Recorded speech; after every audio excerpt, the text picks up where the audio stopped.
Hello, in this tutorial I'll show you how to add a device to Google Home.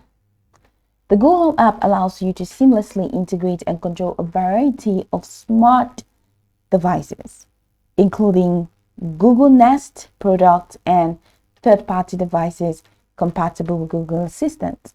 So let's begin by opening the Google Home app on your smartphone or tablet. First, unlock your Android or iOS device. Locate and tap on the Google Home app icon to launch it. Now let's go ahead and add a new device to your Google Home. In the Google Home app, go ahead and tap on Devices. From the bottom corner, select Add Devices. So here we asked to choose a device type.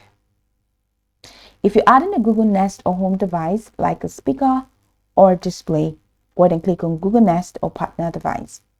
Now you'll be prompted, if it's the first time, you're prompted to add your location. Well, I've already added my location, so I'm just going to click on Next. And it's going to take me to the next window.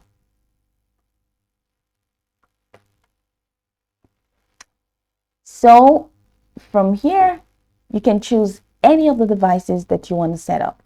Matter-enabled device, blinds, bridge, Chromecast or Google TV, camera, display, doorbell, light, lock, plug, sensor, smoke, also alarm, speaker, switch, thermostat, Wi-Fi. You can choose any of the devices and follow the on-screen instructions to complete the setup.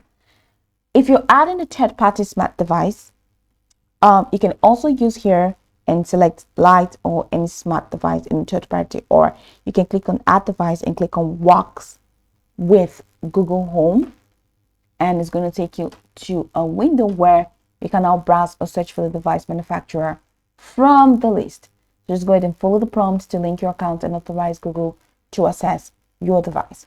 Now ensure that your third-party device is set up and connected to its respective app before linking it to Google Home.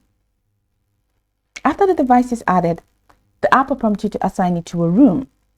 So select an existing room or create a new one. Tap Next to confirm. Assigning devices to rooms helps in managing and controlling them more efficiently, especially when using voice commands.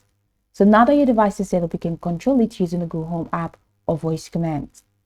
That's how it works. So go over the tutorial from the top to the bottom to get acquainted with the steps, and of course, once you're done, you'll be good to go. I hope this tutorial marvelously helped you search.